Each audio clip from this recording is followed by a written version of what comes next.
Hello there, my name is Pete Howard and thanks a lot for coming by PosterCentral.com's video blog today. Holy cats, huh? Can you believe this? Charlie Parker on a concert poster, my goodness. 1951 from Richmond, Virginia. Look at this large Globe Posters window card. I have to sit way back from the camera, it's so big. But what a beauty with its blue and yellow colors. I'll tell you, Charlie Parker, he is tough to find on poster. I'm going to zero in at first and show his part. There we go. Look at that, a very famous publicity shot of him with the reeds sticking up and everything. And look at that, King of the Alto Sax in a crown. I don't know if you can see the contrast against the yellow. That's a white crown, and it says King of the Alto Sax and Charlie Parker. And you know, the rest of the poster, the mosque in Richmond, Virginia. And this one's pretty fragile. You know, it's a big Globe poster, but it's been through the wars, and so it's a bit fragile. But that's okay. It's fine if it's fragile. At least it's here, right?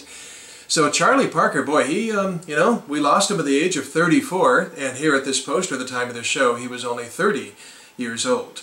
Opening, interestingly enough, for Les Brown and his Band of Renown, a very familiar big band figure in the 40s and 50s.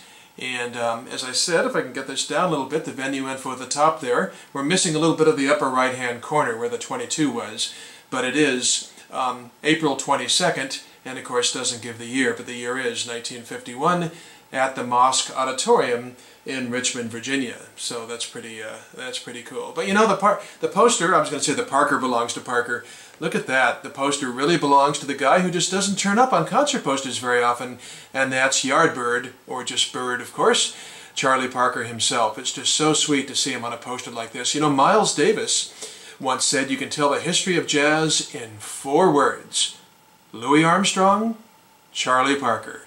And of course, lots of other, I mean, I could spend 10 minutes with a testimonial to Parker. Birdland in New York City was named after him. I assumed it was after his death, but no, it was before this poster. Birdland was named after him.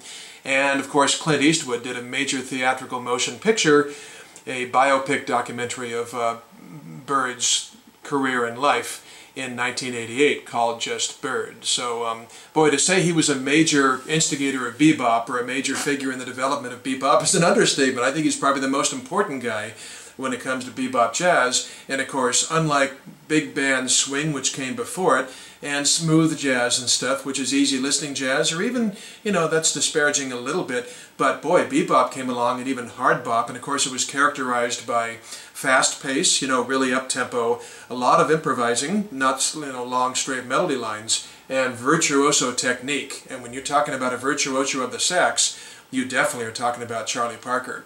Interestingly, I'm sure you've noticed below his name it says his orchestra and strings.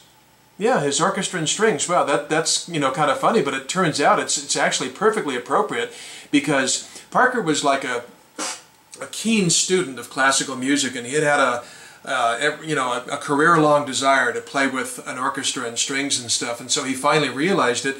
And in fact, the year before, in 1950, his album, which came out, was called Charlie Parker and Strings, and so it's very appropriate that it's right here on the poster. So that's pretty neat. And then down at the bottom, you know, I don't know if I've gotten close enough for you to see, but you just love this kind of fine detail. The ticket price is $1.25, $1.65, and $1.95. Yes, including tax. So no matter where you sat or stood, you got change back from your $2 to get in the door. So yeah, just that kind of thing is so crazy. But so here it is, a 22 by 28 inch, which is technically called a jumbo window card or concert poster from Globe Posters in Baltimore.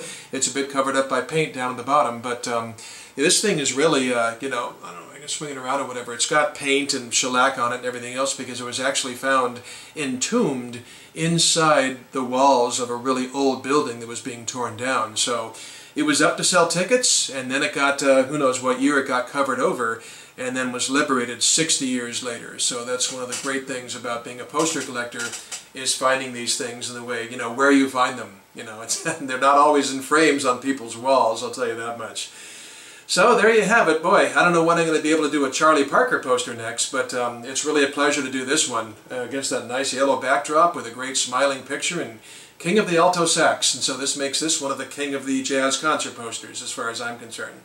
So thanks for stopping by and seeing it, and we'll see you next time. I appreciate your time. Have a nice one. Bye-bye.